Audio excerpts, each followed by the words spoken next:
Hey Ian, it's me. Before I get started, I want to say I loved your video on the 3 fictional characters that best represent who you are as a person. It was wonderful and funny and touching, and of course, like everyone else watching it, I started to think, what 3 characters am I? And then I had an identity crisis, and Ian, I blame you. All right, before we begin, we keep forgetting to mention in our videos that this project was inspired by Hank and John Green's Vlogbrothers video series. There is a link to them right up here, or maybe up here? I don't know. I can't do like the space conversion in my head, but it's fine.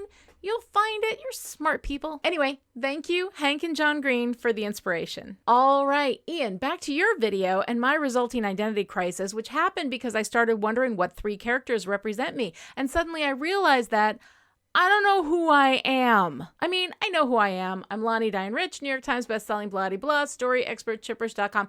Yeah, I mean, I know that. But I can't pick out the 3 fictional characters that are me because I don't know who I am. All right, let me explain. I grew up in an emotionally and sometimes physically abusive environment. And as a result, like a lot of people with that background, I became convinced of my essential unlovability at a very young age. So growing up, I developed my personality shaped by the need to make people love me. I was funny. I did well academically. I developed a nature so giving and forgiving as to be absolutely self-destructive. And I asked very little of anyone in my life. Go ahead, treat me like shit. Just love me.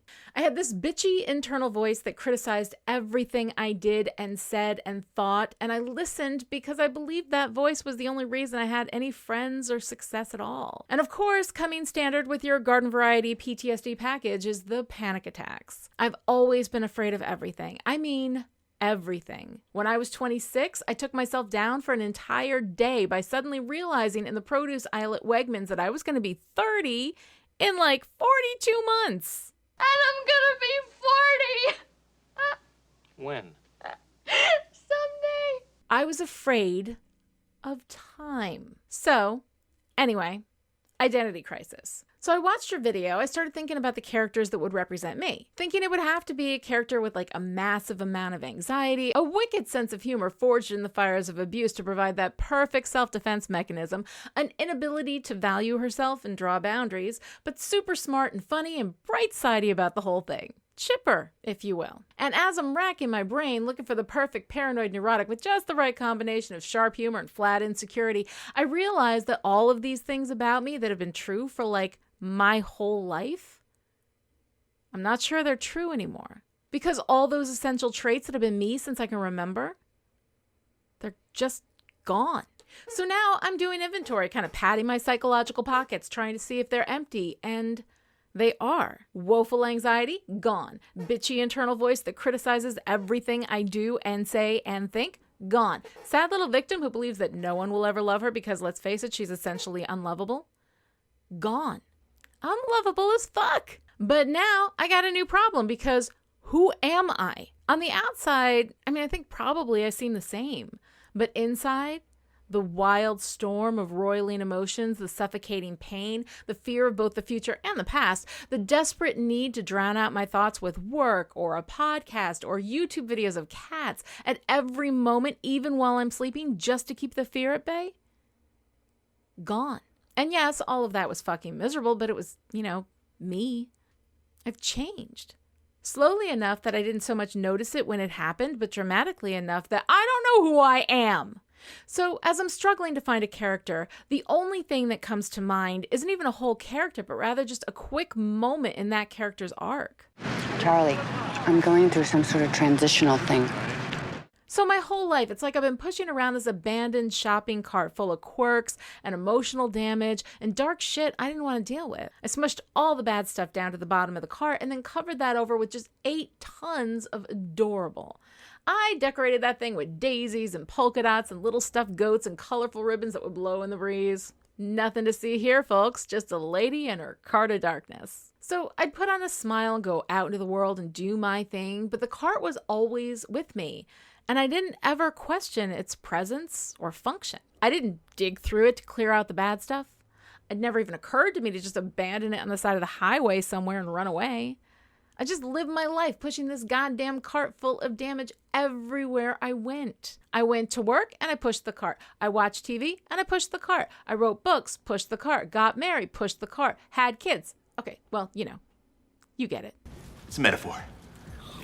So I dragged this cart with me everywhere and thought it was normal, just how life works, right? Everybody's got a heavy, rickety cart that's full of damage and is a total burden and of no actual use, and it kind of smells bad, but we're not thinking critically here.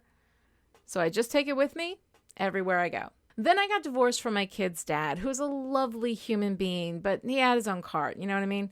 And while I was in the middle of that divorce, I fell desperately, completely, overwhelmingly in love with, well, you know this whole story. Everyone knows this whole story because he and I were public and it was all public. And if someone out there doesn't know the story and wants to know the story, just do a search on my name, man. It's all out there. Just do me a favor and don't email me about it. Long story short, this man put a pile of dynamite in the middle of my life and threw a match, and boom, my home, my business, my sense of myself and who I was, gone. In that explosion, the cart flew into the air and landed with a crash, upside down, wheels spinning in divergent directions, daisies and polka dots charred and smoking in the debris.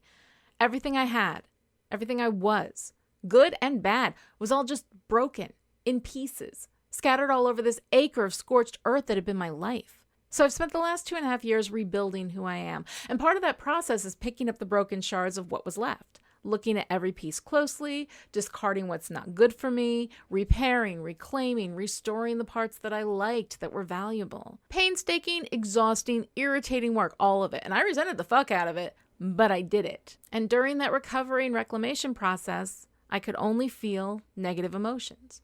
Panic and rage and pain and self-loathing and all the negative shit. I had no problem with that, but I couldn't feel anything positive. I couldn't feel even the tiniest bit of happiness or peace or love. I mean, I knew it was there. I knew I loved the people in my life, but I couldn't feel it.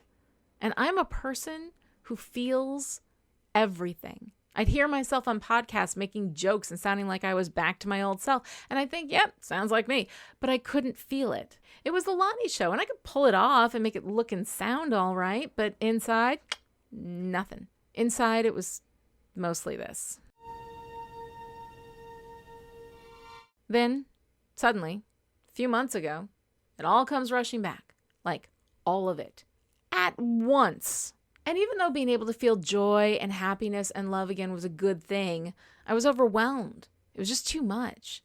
My emotions were all over the place, and I worked so hard to keep it under wraps because this This is so fun! I'm going back. I am never going back! I am a despicable human being. Yeah, that is not easy to explain to people.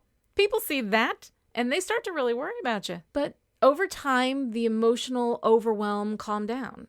I didn't notice it when it stopped hurting all the time. I stopped pretending to be happy and I became actually happy. Like, I feel joy again and love. And sure, I have moments of anger and pain and all that shitty jazz, but it's not everything. It's not ever present. It's not at my side, sitting in a cart of darkness covered in daisies and polka dots. And also missing is that low hum of misery that was radiating from that cart for as long as I can remember. That too is gone. I didn't even realize it. I didn't notice. Because, I'm busy. And then I watched your video and I thought, which fictional characters are me? And I had nothing. Just this one moment. I'm going through some sort of transitional thing. The thing about trauma is it changes you. There is a whole book about the ways that trauma changes your brain and your body. And I was traumatized. And now I'm different and I don't know who I am. And I'm kind of freaking out. And then I think, maybe all the things that I thought were me are not actually me. Maybe they never were me. Not the cart, not the darkness, not the damage, not the internal bitch, not the polka dots, not the ribbons, and not the woman who loved one man so much she almost let him destroy her. So here I am, 48 years old, and I'm going to be 50 in 23 months. Someday. I'm okay with that. I am no longer who I was. And I think I like this me better, but I don't know her. I mean, I'm sure it's a good thing. It's just weird. Even with all the unhappiness that cart gave me, it also gave me something to define myself by. I was polka dots, I was daisies, I was chipper. I was in an abusive relationship with myself.